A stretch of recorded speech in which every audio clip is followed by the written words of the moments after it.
The Armorer has been one of the most mysterious characters in the Mandalorian series, but yet, she has proven herself time and time again to be a huge help to our heroes. But what exactly is the Armorer hiding? Greetings again, Acolytes of the Force and Mandalorian mercenaries of the galaxy, and welcome to the Archives. The Armorer serves somewhat as a leader of the Children of the Watch, and something of a guide, and even a disciplinarian at times. She is the one who typically calls the shots, and serves the crucial role in the functionality of the tribe. In the past 2 seasons of The Mandalorian and the Book of Boba Fett, she has been very consistent in her motives and actions. However, in this 3rd season, the Armorer has been acting very strange, and not only strange, but downright suspicious. Our researchers here on the Archives have been on her case, and some of us are convinced that the Armorer may not be what she seems, and may in fact have sinister motives. Could the Armorer be the real villain in this story? Could she be one of the spies mentioned in the previous episode?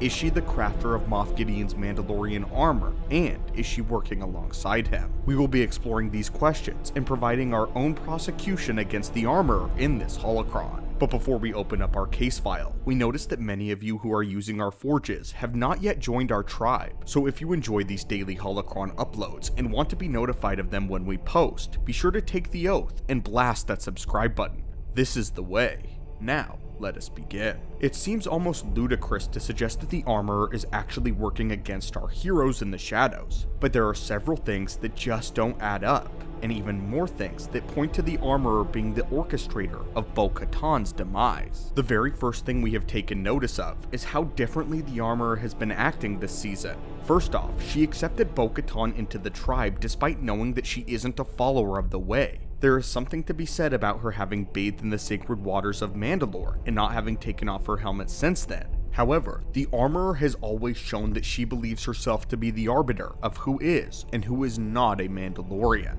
Her ways and Bo-Katan's have always been at odds, and it isn't just something that either of them hide in the slightest. Despite the fact that Din Djarin was in control of the Darksaber, and therefore ultimately the ruler of the Mandalorians, the Armorer was not hesitant to declare him an apostate whenever she found out that he removed his helmet, and revealed his face to others. And yet, she welcomes Bo-Katan, a lifelong critic of the Way, into the tribe with open arms. Beyond this, the Armorer actively encourages Bo to remove her helmet and then parade around in front of the other Mandalorians while doing so. The Armorer endorses Bo-Katan very heavily and encourages just about everything that she does, and even endorses Bo-Katan to rally old crew and meld them into the Children of the Watch, despite the fact that none of them follow the Way. All of this is going completely against everything we've seen the Armorer to believe in the past. Now, one might say that she had a change of heart after hearing Bo-Katan's story of the Mythosaur, and maybe the Armorer has decided that the infighting within the Mandalorian clans needs to finally be brought to an end by rallying all of them under the banner of the Mythosaur, something which belongs to all Mandalorians. This is a nice sentiment, but it would have to take a lot more than Bo-Katan's single eyewitness account of this mythical creature to completely reshape the views of someone who is as devout a leader in her ways and a believer as the Armorer, someone who continues to believe in the sanctification of the others in the Way. No, my friends, the Armorer is definitely up to something, and we believe it can all be traced back to Death Watch and Moff Gideon. In Chapter 23, one of the survivors on Mandalore directly asked the Armorer if she was Death Watch, after she had mentioned that they survived because they were on the moon of Concordia. However, the Armorer dodges the question by stating, Death Watch exists no longer. It shattered into many warring factions. Many of us have been talking about this for a very long time, and about how suspicious the horns on the Armorer's helmet really are, speaking about how reminiscent it is under Darth Maul's rulership and authority, and how many of his Mandalorians sported these horns, and seemingly no others before. We believe that it could be an homage to her service to Death Watch. This of course means that if she is Death Watch, then she has absolutely no problem doing whatever it takes to achieve her ends, even if that means betraying all other Mandalorians. Some have theorized that the Armorer's true identity is actually that of Rook Kast, one of the Mandalorians who remained loyal to Maul during the Clone Wars, and one of the leaders of Maul's Shadow Collective. We released a holocron recently speaking of Moff Gideon and the spikes on his helmet, and what that symbolically represents to him. We here at the Archives are prepared to release the accusation that this links the armor and Moff Gideon together, and perhaps is even telegraphing that they are in league with one another, and even that the armorer helped Moff Gideon construct his armor. We can also point to the fact that the armorer may have accompanied the Mandalorians on the planet in order to lead them directly into Gideon's trap. But when the survivors of Mandalore showed themselves, the armorer was all too eager to take the sick and wounded back to the fleet, effectively getting out of Dodge in the nick of time and taking the Mandalorians' only mode of escape. This also is a way to actively avoid having the armorer and Gideon actually meet in the same room, all in an effort to destroy Bo-Katan and possibly Din Djarin as well.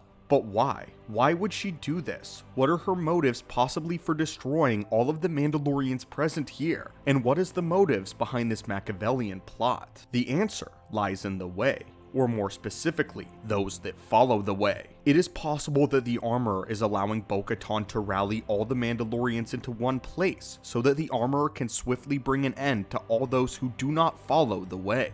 Think about it. Why be so lenient with Bo-Katan? Why invite all of her friends to their camp and join their mission? We know the armorer has to look down on their mercenary ways, these Mandalorians who follow no creed and simply act as their wallets need be. She needs to get rid of them, as the only Mandalorians left will be those that follow the way and recognize it as the true path for Mandalore. The armorer has gladly taken a back seat while the Darksaber resurfaced, and she has allowed Din Djarin and Bo-Katan to pine over it, never taking any interest in it herself because those who follow the way have no interest in the Darksaber, a statement that was echoed by Din Djarin, saying that he did not follow Bo-Katan because of the Darksaber, nor did the others. But this is an interesting statement as well. The Way is the oldest Mandalorian religion in recorded history. Those who follow the Way rally under the mask of the Mandalore, the mask made from the bones of a mythosaur, and one that has been lost now for thousands of years. For them, the Darksaber is a new age of a religion, and one that only heretics follow. The Darksaber is a Jedi weapon, made from a Jedi, and why would any follower of the Way want anything to do with it? So now things are clear. The armorer wants the new ways gone, and the Darksaber means nothing to her. Gideon wants the Darksaber and to crush the remaining Mandalorians that threaten his rise to power. The two came to a secret agreement. The armorer is now a double agent, a spy who rallied together all the Mandalorian heretics into one place, along with Bo-Katan and the Darksaber. What this will do is show the remaining Mandalorians that the only way to secure their safety and protect the future of the Mandalorians is to adopt the Way and be a part of the Children of the Watch. Those who refuse are sold out to Gideon. Perhaps the armorer dislikes that Mandalore had to fall, but sees it in Moff Gideon as a necessary evil to achieve the Way. Or perhaps it goes even deeper, and she may even appreciate Gideon for the Mandalorian Purge, since it helped to revive the very way of her religion. But anyway, my friends, Acolytes and Mandalorians, this is our theory about the true motives of the armorer, and it only makes sense to us based on recent events. Things have been far too easy for Bo-Katan's rise to prominence, and the logical explanation is a plot of betrayal. But what do you think? Do you agree with our accusation, or do you think that we are reaching here? Let us know your thoughts and opinions in the comments down below. And as always, this is The Way, and may the Force be with you.